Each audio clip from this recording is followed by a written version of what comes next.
ਸਤਿ ਸ਼੍ਰੀ ਅਕਾਲ ਬੱਚਿਓ, ਸਵਾਗਤ ਹੈ ਤੁਹਾਡਾ ਅੱਜ ਦੀ ਪੰਜਾਬੀ ਦੀ ਕਲਾਸ ਵਿੱਚ।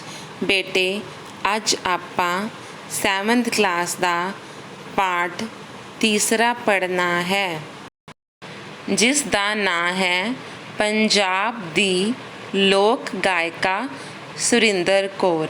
ਬੇਟੇ, ਅੱਜ ਆਪਾਂ ਗਾਇਕਾ ਸੁਰਿੰਦਰ ਕੌਰ ਦੇ ਜੀਵਨ ਬਾਰੇ ਪੜ੍ਹਾਂਗੇ।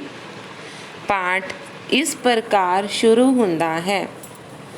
ਕਲਾਕਾਰ ਕਿਸੇ ਵੀ ਕੌਮ ਦਾ ਅਮੁੱਲ ਸਰਮਾਇਆ ਹੁੰਦੇ ਹਨ। ਸੁਰਿੰਦਰ ਕੌਰ ਇੱਕ ਕਲਾਕਾਰ ਸੀ ਅਤੇ ਕਲਾਕਾਰ ਕਿਸੇ ਵੀ ਕੌਮ ਦਾ ਅਮੁੱਲਾ ਖਜ਼ਾਨਾ ਹੁੰਦੇ ਹਨ। ਸੁਰਿੰਦਰ ਕੌਰ ਪੰਜਾਬ ਦੀ ਹੀ ਨਹੀਂ ਸਗੋਂ ਅੰਤਰਰਾਸ਼ਟਰੀ ਪ੍ਰਸਿੱਧੀ ਹਾਸਲ ਕਰਨ ਵਾਲੀ ਪੰਜਾਬੀ ਗਾਇਕਾ ਸੀ। ਉਹ ਆਪਣੀ ਸੁਰੀਲੀ ਆਵਾਜ਼ ਸਦਕਾ ਪੰਜਾਬੀਆਂ ਦੇ ਦਿਲਾਂ 'ਤੇ ਛਾਈ ਰਹੀ। ਪੰਜਾਬੀ ਉਸ ਨੂੰ ਬਹੁਤ ਪਸੰਦ ਕਰਦੇ ਸਨ। ਉਸ ਦੀ ਗਾਇਕੀ ਲੋਕਾਂ ਦੇ ਦਿਲਾਂ ਉੱਤੇ ਛਾਈ ਰਹੀ। ਭਾਵੇਂ ਸੁਰਿੰਦਰ ਕੌਰ, ਪ੍ਰਕਾਸ਼ ਕੌਰ ਅਤੇ ਨਰਿੰਦਰ ਕੌਰ ਇਹ 3 ਭੈਣਾਂ ਸਨ ਅਤੇ ਇਹ ਤਿੰਨੇ ਹੀ ਭੈਣਾਂ ਪੰਜਾਬੀ ਗਾਇਕੀ ਵਿੱਚ ਪ੍ਰਸਿੱਧੀ ਹਾਸਲ ਕਰਨ ਵਿੱਚ ਮਾਹਿਰ ਸਨ, ਪਰ ਜੋ ਸ਼ੋਹਰਤ ਅਤੇ ਮਾਣ ਸੁਰਿੰਦਰ ਕੌਰ ਨੂੰ ਹਾਸਲ ਹੋਇਆ ਹੈ ਉਹ ਬੇਮਿਸਾਲ ਹੈ।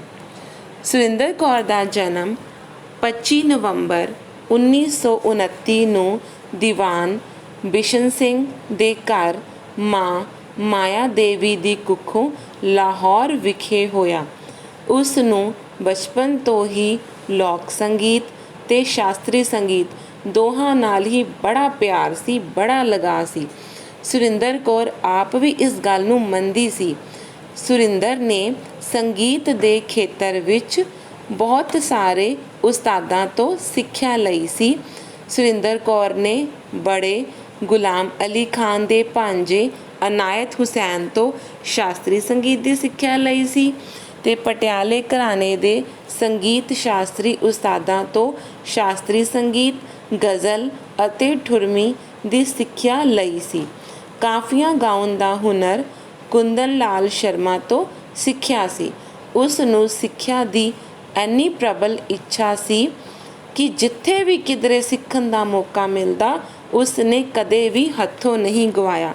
ਉਹ ਹਮੇਸ਼ਾ ਸਿੱਖਣ ਲਈ ਤਤਪਰ ਰਹਿੰਦੀ ਸੀ। ਸੁਰਿੰਦਰ ਕੌਰ ਨੂੰ 12-13 ਸਾਲ ਦੀ ਉਮਰ ਵਿੱਚ ਹੀ ਲਾਹੌਰ ਰੇਡੀਓ ਸਟੇਸ਼ਨ 'ਤੇ ਬੱਚਿਆਂ ਦੇ ਪ੍ਰੋਗਰਾਮ ਵਿੱਚ ਹਿੱਸਾ ਲੈਣ ਦਾ ਮੌਕਾ ਮਿਲਿਆ ਸੀ। ਉੱਥੇ ਉਸ ਨੇ ਪਹਿਲਾਂ ਗੀਤ ਗਾਇਆ ਸੀ। ਉਸ ਦੀ ਆਵਾਜ਼ ਤੋਂ ਪ੍ਰਭਾਵਿਤ ਹੋ ਕੇ ਪ੍ਰਬੰਧਕਾਂ ਨੇ ਸੁਰਿੰਦਰ ਕੌਰ ਨੂੰ ਰੇਡੀਓ ਸਟੇਸ਼ਨ ਤੋਂ ਅਕਸਰ ਗਵਾਉਣਾ ਸ਼ੁਰੂ ਕਰ ਦਿੱਤਾ ਸੀ। ਠੀਕ ਹੈ ਬੇਟੇ, ਪਹਿਲੇ ਉਹਨੇ ਛੋਟੀ ਉਮਰ ਵਿੱਚ ਬੱਚਿਆਂ ਦੇ ਪ੍ਰੋਗਰਾਮ ਵਿੱਚ ਹਿੱਸਾ ਲਿਆ। ਬਾਅਦ ਵਿੱਚੋਂ ਪ੍ਰਬੰਧਕ ਬਹੁਤ ਪ੍ਰਭਾਵਿਤ ਹੋਏ ਅਤੇ ਉਹ ਅਕਸਰ ਉਸ ਨੂੰ ਗਵਾਉਣ ਦਾ ਮੌਕਾ ਦਿੰਦੇ ਸਨ। ਛੇਤੀ ਹੀ ਉਸ ਦੀ ਪ੍ਰਸਿੱਧੀ ਇੰਨੀ ਵੱਧ ਗਈ ਕਿ ਉਹ ਹਿਜ਼ ਮਾਸਟਰਸ ਵਾਇਰਸ ਕੰਪਨੀ ਵਾਲਿਆਂ ਨੇ ਉਸ ਨੂੰ, ਫਿਲਮ ਇੰਡਸਟਰੀ ਵਾਲਿਆਂ ਨੇ ਉਸ ਨੂੰ ਗਾਣਾ ਗਵਾਉਣ ਦਾ ਮੌਕਾ ਦਿੱਤਾ ਅਤੇ ਉਸ ਨੂੰ ਬੁਲਾਇਆ। ਨਵੰਬਰ 1943 ਵਿੱਚ ਉਸ ਦਾ ਪਹਿਲਾ ਗੀਤ ਆਇਆ, ਮਾਵਾਂ ਤੇ ਧੀਆਂ ਰਲ ਬੈਠੀਏ ਨੀ ਮਾਏ। ਇਹ ਰਿਕਾਰਡ ਹੋਇਆ ਸੀ 1943 ਵਿੱਚ। ਸੁਰਿੰਦਰ ਕੌਰ ਦਾ ਵਿਆਹ ਸਰਦਾਰ ਜੋਗਿੰਦਰ ਸਿੰਘ ਸੋਢੀ ਨਾਲ 1948 ਵਿੱਚ ਹੋਇਆ। ਉਸ ਨੇ ਕੁਝ ਸਮਾਂ ਮੁੰਬਈ ਰਹਿ ਕੇ ਫਿਲਮਾਂ ਲਈ ਵੀ ਗੀਤ ਗਾਏ, ਪਰ ਉਹ ਮੁੰਬਈ ਬਹੁਤ ਸਮਾਂ ਨਾ ਰਹਿ ਸਕੀ। 1951 ਵਿੱਚ ਪਰਿਵਾਰ ਸਮੇਤ ਉਹ ਦਿੱਲੀ ਆ ਗਈ। ਉਸ ਸਮੇਂ ਉਸ ਕੋਲੋਂ ਆਪਣੀ ਮਿੱਠੀ ਆਵਾਜ਼ ਅਰਥਾਤ ਸੁਰੀਲੇ ਗਲੇ ਤੋਂ ਬਿਨਾਂ ਕੁਝ ਵੀ ਨਹੀਂ ਸੀ। ਉਸ ਨੂੰ ਮਹਿਸੂਸ ਹੁੰਦਾ ਸੀ ਕਿ ਉਸ ਦੇ ਗਲੇ ਵਿੱਚ ਰੱਬ ਦਾ ਵਾਸਤਾ ਹੈ ਤੇ ਸੰਗੀਤ ਤੋਂ ਉਸ ਨੂੰ ਇਲਾਹੀ ਸਰੂਰ ਮਿਲਦਾ ਸੀ। ਉਹ ਉਸ ਨੂੰ ਆਤਮਿਕ ਸ਼ਾਂਤੀ ਮਿਲਦੀ ਸੀ ਸੰਗੀਤ ਨਾਲ, ਤੇ ਦੁੱਖ ਸੁੱਖ ਵਿੱਚ ਸੰਗੀਤ ਹੀ ਉਸ ਦਾ ਸਾਥੀ ਸੀ। ਉਹ ਆਪਣੀ ਗਾਇਕੀ ਬਾਰੇ ਦੱਸਦੀ ਹੈ ਕਿ ਗਾਉਣ ਦਾ ਸ਼ੌਂਕ ਤਾਂ ਮੈਨੂੰ ਬਚਪਨ ਤੋਂ ਹੀ ਸੀ। ਮੈਂ ਤਾਂ ਇੰਨਾ ਕਹਾਂਗੀ ਕਿ ਇਹ ਸ਼ੌਂਕ ਮੈਨੂੰ ਰੱਬ ਨੇ ਆਪ ਲਾਇਆ ਹੈ। ਰੱਬ ਦੀ ਅਪਾਰ ਕਿਰਪਾ ਨਾਲ ਇਹ ਸ਼ੌਂਕ ਪੂਰਾ ਹੋਇਆ ਹੈ ਅਤੇ ਹੁੰਦਾ ਰਹੇਗਾ। ਇਸ ਵਿੱਚ ਕੋਈ ਝੂਠ ਨਹੀਂ ਸੀ। ਕਿ ਇਸ ਸ਼ੌਂਕ ਨੂੰ ਉਸ ਨੇ ਆਪਣੀ ਉਮਰ ਦੇ 7 ਦਹਾਕੇ ਨਿਭਾਇਆ। ਮਤਲਬ ਉਹ ਆਪਣੀ ਜ਼ਿੰਦਗੀ ਦੇ ਅਖੀਰ ਤੱਕ ਇਸ ਸ਼ੌਂਕ ਨਾਲ ਪੂਰੀ ਰਹਿੰਦੀ ਰਹੀ ਸੀ। ਸੁਰਿੰਦਰ ਕੌਰ ਨੇ ਵਧੇਰੇ ਕਰਕੇ ਲੋਕ ਗੀਤ ਗਾਏ, ਉਂਝ ਗਜ਼ਲਾਂ ਤੇ ਸਾਹਿਤਕ ਗੀਤ ਵੀ ਗਾਏ। ਉਸ ਦੇ ਗਾਏ ਗੀਤ ਪਿੰਡ-ਪਿੰਡ, ਸ਼ਹਿਰ-ਸ਼ਹਿਰ, ਦੇਸ-ਪਰਦੇਸ ਹਰ ਥਾਂ 'ਤੇ ਪਹੁੰਚ ਗਏ। ਜਿੱਥੇ ਵੀ ਪੰਜਾਬੀ ਵਸਦੇ ਹਨ ਉੱਥੇ ਹਰ ਘਰ ਵਿੱਚ ਸੁਰਿੰਦਰ ਕੌਰ ਦੀ ਆਵਾਜ਼ ਸੁਣਾਈ ਦਿੰਦੀ ਹੈ। ਹਰ ਘਰ ਵਿੱਚ ਵਿਆਹ ਸ਼ਾਦੀ ਦਾ ਪ੍ਰੋਗਰਾਮ ਉਦੋਂ ਤੱਕ ਪੂਰਾ ਨਹੀਂ ਹੁੰਦਾ ਜਦੋਂ ਤੱਕ ਮਾਵਾਂ ਤੇ ਧੀਆਂ ਰਲ ਬੈਠੀਆਂ ਨੀ ਮਾਏ, ਜਾਂ ਲੱਠੇ ਦੀ ਚਾਦਰ ਉੱਤੇ ਸਲੇਟੀ ਰੰਗ ਮਾਇਆ। ਇਹ ਗੀਤ ਇਹੋ ਜਿਹੇ ਗੀਤ ਗਾਏ ਨਾ ਜਾਣ। ਸੁਰਿੰਦਰ ਕੌਰ ਦੇ ਗਾਏ ਬਹੁਤ ਸਾਰੇ ਗੀਤ ਹਨ, ਪਰ ਉਹਨਾਂ ਵਿੱਚੋਂ ਵਧੇਰੇ ਹਰਮਨ ਪਿਆਰੇ ਇਹ ਗੀਤ ਹਨ। ਸੜਕੇ ਸੜਕੇ ਜਾਂਦੀ ਏ ਮੁਟਿਆਰੇ ਨੀ, ਕੰਡਾ ਚੁਬਾ ਤੇਰੇ ਪੈਰ ਬਾਕੀਏ ਨਾਰੇ ਨੀ।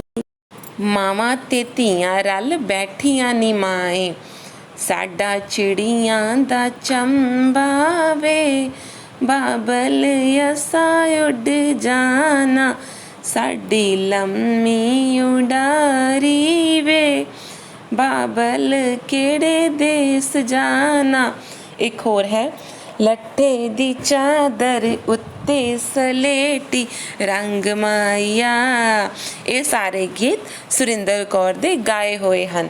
ਸਾਡਾ ਚਿੜੀਆਂ ਦਾ ਚੰਬਾ ਵਾਲਾ ਗੀਤ ਤਿੰਨੇ ਭੈਣਾਂ ਪ੍ਰਕਾਸ਼ ਕੌਰ, ਸੁਰਿੰਦਰ ਕੌਰ ਅਤੇ ਨਰਿੰਦਰ ਕੌਰ ਦਾ ਗਾਇਆ ਹੋਇਆ ਹੈ। ਇਹ ਗੀਤ ਪਹਿਲੇ ਤਿੰਨੇ ਭੈਣਾਂ ਨੇ ਗਾਇਆ ਸੀ, ਫਿਰ ਇਹੀ ਗੀਤ ਨੂੰ 3 ਪੀੜ੍ਹੀਆਂ ਸੁਰਿੰਦਰ ਕੌਰ, ਉਸ ਦੀ ਧੀ ਡੋਲੀ ਗੁਲੇਰੀਆ ਅਤੇ ਉਸ ਦੀ ਦੋਹਤੀ ਸੁਨੈਣਾ ਨੇ ਵੀ ਗਾਇਆ। ਪ੍ਰਕਾਸ਼ ਕੌਰ ਤੇ ਸੁਰਿੰਦਰ ਕੌਰ ਦਾ ਗੀਤ ਸੜਕੇ ਸੜਕੇ ਜਾਂਦੀ ਏ ਮੁਟਿਆਰੇ ਨੀ, ਇਹ ਗੀਤ ਬਹੁਤ ਮਸ਼ਹੂਰ ਹੋਇਆ ਸੀ। ਸੁਰਿੰਦਰ ਕੌਰ ਦੇ ਗਾਏ ਗੀਤ ਪੰਜਾਬੀ ਸੱਭਿਆਚਾਰ ਦੀ ਮੂੰਹ ਬੋਲਦੀ ਤਸਵੀਰ ਹਨ।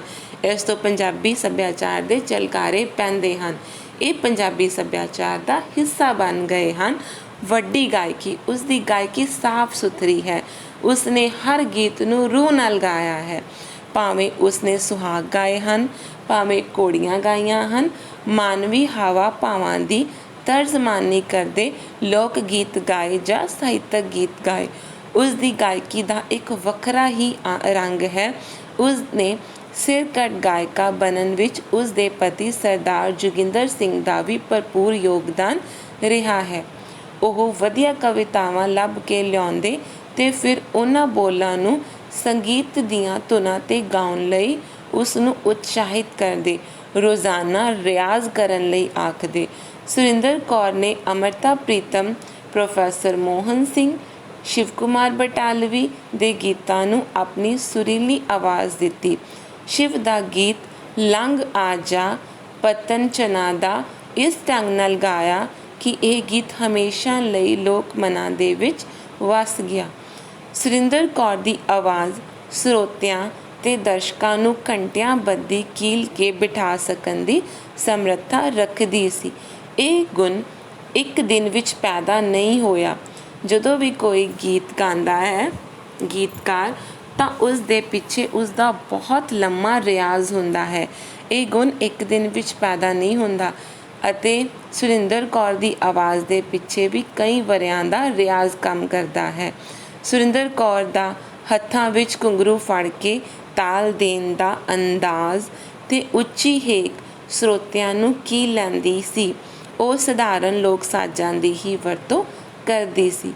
ਸੁਰਿੰਦਰ ਕੌਰ ਨੇ ਪੰਜਾਬ ਵਿੱਚ ਹੀ ਨਹੀਂ ਗੀਤ ਗਾਏ, ਸਗੋਂ ਉਹ ਵੱਖ-ਵੱਖ ਸਮੇਂ ਭਾਰਤ ਦੇ ਮਹਾਨਗਰਾਂ ਮੁੰਬਈ, ਕਲਕੱਤਾ, ਪੂਨਾ, ਮਦਰਾਸ, ਬੰਗਲੌਰ, ਪਟਨਾ, ਦਿੱਲੀ, ਹਰ ਥਾਂ ਦੇ ਉੱਤੇ ਸੱਭਿਆਚਾਰਕ ਪ੍ਰੋਗਰਾਮ ਵਿੱਚ ਜਾਂਦੀ ਸੀ।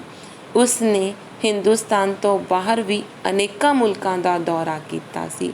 ਉਸ ਨੇ ਚੀਨ, ਰੂਸ, ਇੰਗਲੈਂਡ, ਕੈਨੇਡਾ, ਅਮਰੀਕਾ, ਅਫਰੀਕਾ ਆਦਿ ਹਰ ਦੇਸ਼ ਵਿੱਚ ਜਾ ਕੇ ਆਪਣੇ ਗੀਤ ਗਾਏ ਤੇ ਪੰਜਾਬੀ ਗਾਇਕੀ ਦੀ ਪੇਸ਼ਕਾਰੀ ਕੀਤੀ। ਆਪਣੀ ਗਾਇਕੀ ਰਾਹੀਂ ਪੰਜਾਬੀਆਂ ਦੇ ਦਿਲਾਂ 'ਤੇ ਰਾਜ ਕਰਨ ਵਾਲੀ ਇਹ ਗਾਇਕਾ ਪੰਜਾਬੀ ਜਗਤ ਨੂੰ ਸੰਨ 2006 ਵਿੱਚ ਸਦੀਮੀ ਵਿਛੋੜਾ ਦੇ ਗਈ। ਉਸ ਦੀਆਂ 3 ਧੀਆਂ ਡੋਲੀ ਗੁਲੇਰੀਆ, ਨੰਦਨੀ ਤੇ ਪ੍ਰਮੋਦਨੀ ਹਨ। ਡੋਲੀ ਗੁਲੇਰੀਆ ਨੂੰ ਗਾਉਣ ਦੀ ਦਾਤ ਵਿਰਸੇ ਵਿੱਚ ਹੀ ਮਿਲੀ ਹੈ। ਡੋਲੀ ਦੀ ਧੀ ਸੁਨੈਨਾ ਵੀ ਕਦੇ-ਕਦੇ ਗਾ ਲੈਂਦੀ ਹੈ, ਪਰ ਸੁਰਿੰਦਰ ਕੌਰ ਆਪਣੀ ਮਿਸਾਲ ਆਪ ਹੀ ਸੀ। ਉਹ ਪੰਜਾਬੀ ਗਾਇਕੀ ਨੂੰ ਸਮਰਪਿਤ ਹੋ ਕੇ ਸੰਗੀਤ ਦੀ ਦੁਨੀਆ ਵਿੱਚ ਅਮਰ ਹੋ ਗਈ। ਉਸ ਦਾ ਨਾਂ ਹਮੇਸ਼ਾ ਪੰਜਾਬੀ ਦੁਨੀਆ ਵਿੱਚ ਚਮਕਦਾ ਰਹੇਗਾ। ਧੰਨਵਾਦ ਬੱਚਿਓ।